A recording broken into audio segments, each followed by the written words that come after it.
Солнце медленно садилось, когда отец собирал свои вещи. «С тобой все будет в порядке, дорогая. Я скоро вернусь», — сказал он своей взволнованной дочери.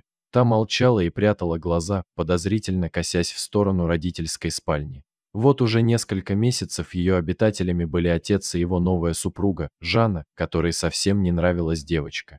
Она постоянно задевала ее, когда отец не видел, говорила мерзкие вещи о ее внешности и характере, однако Алиса даже не думала жаловаться отцу. Для него Жанна стала долгожданной одушиной после смерти любимой жены. Поэтому Евгений даже не догадывался о подлых проделках новой возлюбленной и с чистой совестью собирался в рабочую поездку. Он крепко обнял дочь, поцеловал Жанну и уехал, так и не заметив странный взгляд, который та кинула нажавшуюся у дверей Алису. Через несколько дней Жанна предложила пойти на прогулку в лес. «Это будет наша маленькая секретная вылазка. Ты согласна?» – мягко спросила она. Девочка отреагировала на это предложение с подозрением. В лесу быстро холодает в это время года, да и для грибов было уже поздновато. Однако деваться ей было некуда. В полной тишине мачеха и падчерица доехали до лесной окраины, затем вышли из машины и отправились гулять по сосновой глуши. Сначала Алиса даже расслабилась. Они шли, не сворачивая с тропинки, а Жанна весело и беззаботно хохотала, рассказывая девочке истории о своей юности.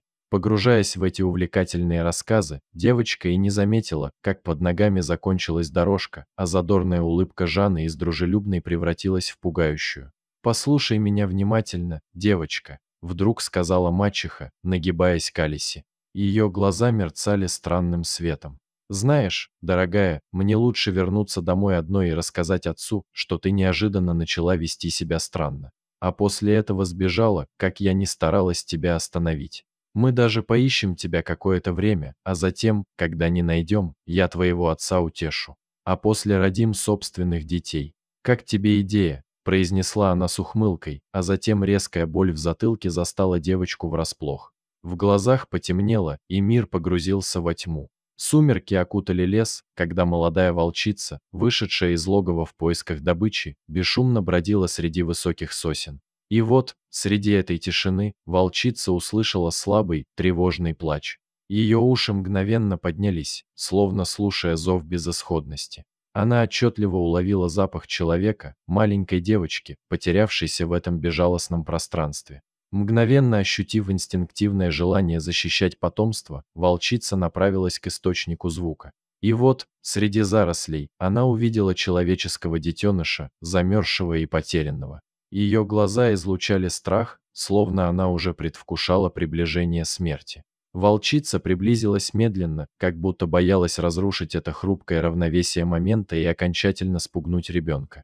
Прильнув к девочке, волчица ощутила ее лихорадочную дрожь и слабый пульс. Она облизала ее лицо, словно хотела умыть от налипших сосновых иголок. Волчица укутала девочку своим теплым телом, как покрывалом. Ее черные глаза излучали материнское умиротворение, словно она говорила: «Все в порядке, ты в безопасности».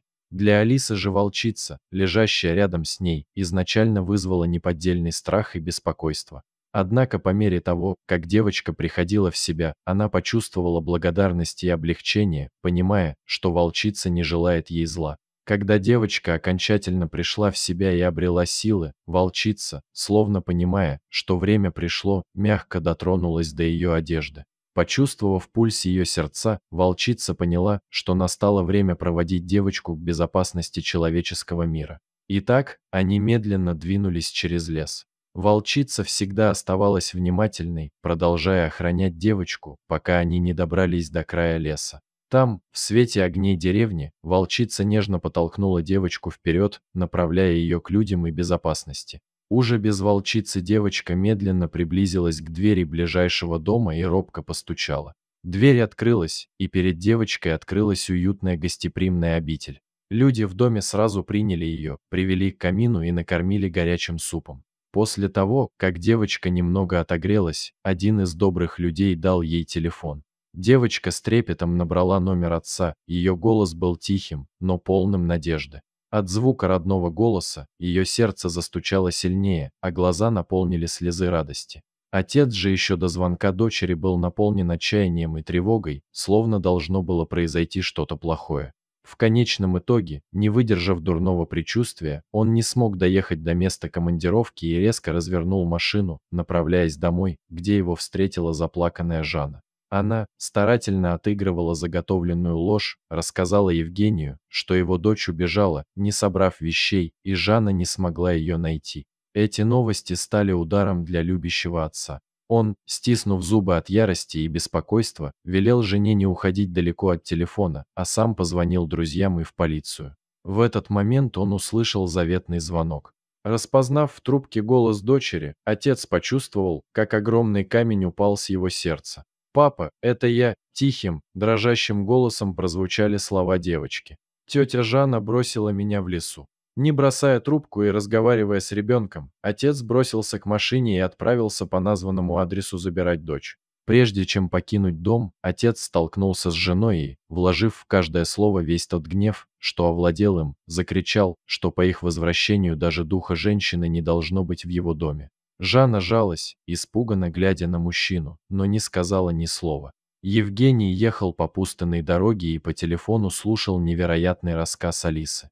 Слова его маленькой девочки, наполненные чистой и неподдельной благодарностью доброй волчицы, которая согрела ее и вывела из леса, отпечатывались в его памяти. Подъезжая к деревне, отец увидел одинокую серую фигуру, стоящую за деревом. Внезапно его сердце сделало невольный скачок, и он ощутил сильнейшее чувство благодарности и умиротворения. Он понял, что это та волчица, что спасла его дочь от неминуемой гибели. Мысленно он сказал спасибо этому зверю, который оказался гораздо добрее, чем многие люди, и поклялся, что никогда не забудет этот момент. Дорогие зрители, если вам понравилась эта история, обязательно поставьте палец вверх и поделитесь этим рассказом со своими друзьями. Если вы впервые на этом канале и еще не подписаны на него, рекомендую подписаться прямо сейчас, чтобы не пропустить очередную захватывающую историю.